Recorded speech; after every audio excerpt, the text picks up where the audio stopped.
Headlights look like exploding stars, or streetlights have murky halos around them. And suddenly, driving at night feels less like a commute and more like navigating an obstacle course. If that visual scene sounds familiar, your eyes are telling you something important. It is not just about getting older, and it is certainly not something you should just accept as the new normal. Tonight, I am going to walk you through exactly why this light scattering happens. And more importantly, I will show you three specific science backed adjustments you can make this very evening to reduce that glare. We will also cover a simple home test to check your vision status and the specific warning signs that mean you need to see a specialist immediately.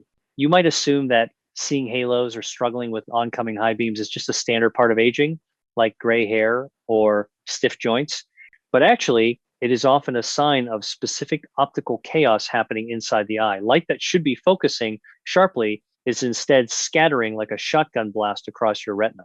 This scatter kills contrast and creates that blinding wash of light. The good news is that we can often mitigate this with some tactical changes to your environment and your eye health. By the end of this video, you will have a toolkit to reclaim your confidence after dark. Before we dive into the physiology of your vision, I want to welcome you to our community. Consider subscribing if you believe that aging should be about getting stronger and smarter, not just older. We share the kind of deep dive senior health tips that doctors often run out of time to explain during a standard 15-minute visit. Also, I'd love to know who I'm talking to today. Drop a comment below and let me know where in the world you are watching from. It is always amazing to see how global our community is becoming. Let's start by understanding the mechanics of the problem, because once you understand the why, the how becomes much easier to stick with. Think of your eye like a high precision camera. In a perfect scenario, light enters through the clear front window, the cornea passes through the lens and hits the retina at the back in a single sharp point. That is what gives you crisp vision. But when you see glare or halos, that light path has been disrupted. Instead of a sharp point, the light is diffracting or scattering. There are usually three main culprits here. First, we have the surface of the eye. If your cornea is dry or rough, light hits it and scatters immediately. Imagine trying to look through a windshield that has been sandblasted. The light just goes everywhere. Second, we have the lens inside the eye. Over time, the proteins in your lens can clump together, forming cataracts. These clumps act like tiny stones in a stream, disrupting the flow of light. And third, we have refractive errors, like uncorrected astigmatism, where the eye is shaped more like a football than a basketball, distorting how light enters. Now, you might be thinking, well, I can't fix a cataract tonight. And you are right about that. However, you can significantly improve the other factors that exacerbate that glare. This brings us to our first actionable adjustment for the evening, which focuses on the tear film. We often underestimate the tear film, thinking of it just as water, but it is actually the most important refractive surface of your eye. It is the very first thing light hits. If that surface is uneven, your vision is compromised before the light even gets inside. A groundbreaking study published in the Times Journal of Refractive Surgery, Times utilized wavefront analysis to measure how optical quality changes when the tear film breaks up. The researchers found that within seconds of the tear film becoming unstable, basically, when your eye gets dry, there is a significant increase in what we call higher order aberrations. These are complex visual distortions that glasses cannot fix. And they manifest directly as glare and halos, especially in low light conditions when your pupil is dilated. Imagine your eye is a freshly waxed car hood. When it's smooth, light reflects perfectly. But if you let that wax get old, cracked, and dusty, the light scatters. That is your dry cornea. So the first fix for tonight is to stabilize that tear film immediately. I want you to start a routine of using a preservative-free artificial tear drop. Notice I said preservative-free. Many standard drops contain benzalkonium chloride, which can actually irritate the eye surface if used too often, creating a vicious cycle of dryness and inflammation. Tonight, about 20 minutes before you plan to drive or go out, put in a drop. But here is the pro tip that takes it a step further. Apply a warm compress to your eyelids for 5 to 10 minutes. Your tears are made of 3 layers: mucus, water, and oil. The oil prevents the water from evaporating. As we age, The glands that produce that oil, the meibomian glands, get clogged like toothpaste hardening in the tube. A warm compress liquefies that oil, allowing it to coat your eye properly. By smoothing out the front windshield of your eye, you reduce the surface scattering that causes starbursts. It is a simple plumbing fix that changes the optics of your vision. Moving along to our second major adjustment, we need to talk about the environment you are sitting in, specifically your car. This is often the hidden culprit I mentioned earlier. We obsess over our eyes, but we ignore the glass we are looking through.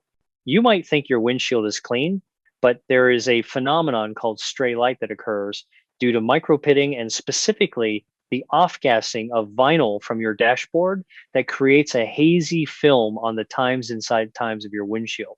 A relevant study conducted by researchers at the University of Granada in Spain analyzed the impact of stray light on visual performance. They found that even dirty windshields or scratched visors significantly increase the stray light parameter, which directly mimics the effects of cataracts. The study quantified that this external scattering creates a veil of light that drastically reduces retinal contrast. Essentially, a dirty windshield adds a cataract effect on top of whatever biological issues you might already have. So here is the fix for tonight. Deep clean the inside of your windshield. Do not just wipe it with a napkin. Use a microfiber cloth and a glass cleaner to remove that oily film that builds up from dashboard off-gassing. Think of it like trying to watch a movie through a smoky room. Clearing the smoke makes the picture sharp again. But we are not done with the car environment yet. There is another critical adjustment regarding your dashboard lights. When you are driving at night, your pupils dilate. They open wide to let in as much light as possible so you can see the dark road. However, if your dashboard is glowing like a Christmas tree, your pupils constrict, shutting down to block that brightness. This leaves you night blind to the dimly lit road ahead. It is a biological tug of war. You want to dim your dashboard lights to the lowest setting where you can still safely read the speedometer. This allows your pupils to stay dilated for the road, improving your ability to detect contrast and reducing the perceived glare from oncoming traffic because your eyes aren't constantly fighting to adapt to different light levels. It is a simple ergonomic tweak that respects your biology. Now, let's transition to the third strategy, which is a bit more long-term, but starts with what you put on your plate tonight. We need to talk about your internal sunglasses. I am referring to the macular pigment. In the center of your retina, the macula, there is a collection of pigments specifically designed to absorb excess high energy blue light and reduce glare, disability. These pigments are primarily made of two nutrients, lutein and zeaxanthin. This is where the science gets really compelling. A study from the University of Georgia, published in the Journal Times, Food Science and Technology Asterisk, specifically looked at the effects of lutein and zeaxanthin on visual performance. The researchers found that subjects with higher macular pigment optical density, MPOD basically, a thicker layer of this internal pigment had significantly better glare recovery time. This means that after getting blasted by high beams, their vision returned to normal much faster than those with lower pigment levels. They also tolerated bright light much better overall. Imagine your retina is a delicate canvas. Without these pigments, harsh light bleaches the image, and it takes a long time to restore the colors. With the pigments, you have a built-in filter that absorbs the shock of the light.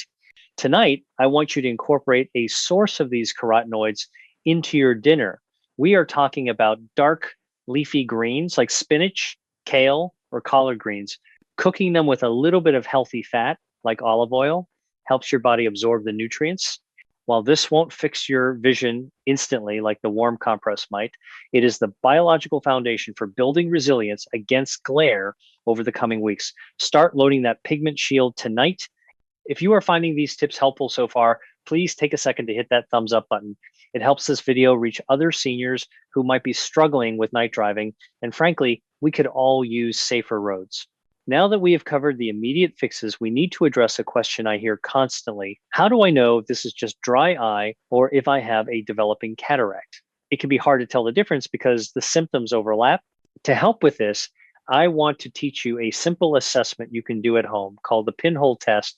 This is a rough and ready version of a tool we use in the clinic to differentiate between refractive error like needing glasses and media opacities like cataracts. Here is how you do it. Take a piece of paper or an index card and use a pin or needle to poke a small, clean hole in the center. Tonight, look at a streetlight or a bright object that usually gives you halos. Cover one eye, look at the light without the card, notice the glare. Now, look through the tiny pinhole you made with the card. If the vision clears up significantly and the halo disappears or gets much sharper, that suggests your issue is likely refractive, meaning you might just need a new prescription for glasses or you have some uncorrected astigmatism. The pinhole cuts out the scattered rays and only lets the central focused rays through bypassing the refractive error. However, if looking through the pinhole makes the vision worse, darker, or just as blurry, that points more toward a cataract or an issue with the retina. When you have a cataract, the cloudiness is right in the center of the lens. So looking through a small hole doesn't bypass it. You are looking straight times into times the blockage. This test isn't a diagnosis, but it is a powerful data point. If the pinhole fixes it, call your optometrist for a refraction. If the pinhole does nothing, you need a comprehensive exam to look at the health of the lens and retina. While we are on the subject of knowing when to act, let's transition into the warning signs you should never ignore. We try to be positive and proactive here, but there are certain red flags where wait and see is the wrong strategy. The first major warning sign is seeing rainbows around lights. I don't mean just a general fuzziness or starburst, but distinct colorful rings like a halo of rainbows around streetlights. This can be a classic symptom of acute angle closure glaucoma or highly elevated intraocular pressure. This happens when the drainage system of the eye gets blocked, causing pressure to spike. A report by the Glaucoma Research Foundation highlights that angle closure glaucoma is a medical emergency that can lead to permanent vision loss within a day if untreated. If you see those rainbows and you also feel eye pain, a headache, or nausea, that is not a do this tonight situation. That is a go to the emergency room right now situation. Another sign to watch for is a sudden drastic change. Cataracts typically grow slowly, like a tree adding rings. The glare gets a little worse year over year. But if you wake up one day or have a week where suddenly the glare is blinding and you can't see, that rapidity is concerning. It could indicate a retinal issue, swelling in the back of the eye, or a sudden change in your blood sugar levels if you are diabetic. Diabetic retinopathy can cause swelling in the macula, which creates significant glare issues. According to data from the National Eye Institute, nearly half of all Americans with diabetes have some stage of diabetic retinopathy, and many don't know it until symptoms like blur and glare appear. If your blood sugar has been fluctuating and your vision is shifting with it, you need to see your doctor to stabilize your systemic health alongside your eye health. Let's take a moment to summarize what we have covered, because I know we have gone deep into the science today. We are fighting the scatter of light. Your action plan for tonight has 3 prongs. First, stabilize your eye surface. Use a preservative-free artificial tear and do a warm compress to melt those oils and smooth the cornea. It's like polishing a lens of your camera. Second, optimize your environment. Clean the inside of your windshield to remove the chemical haze that mimics cataracts and dim your dashboard lights to let your pupils do their job. Third, feed your internal filter. Eat those leafy greens to build up the macular pigment that absorbs glare. And finally, use the Pinhole Test to help you understand if you need new glasses or cataract evaluation. I want to leave you with a thought on independence. Vision is our primary connection to the world. It is how we navigate, how we recognize faces, and how we maintain our freedom to drive and go where we please. Losing confidence in your vision can feel like your world is shrinking, like the walls are closing in because you are afraid to go out at night. But as we have discussed today, you are not powerless in this scenario. You are not a passive observer of your own decline. By understanding the physics of light and the biology of your eye, you can make targeted interventions that have real, tangible results. You are taking the driver's seat, literally and figuratively.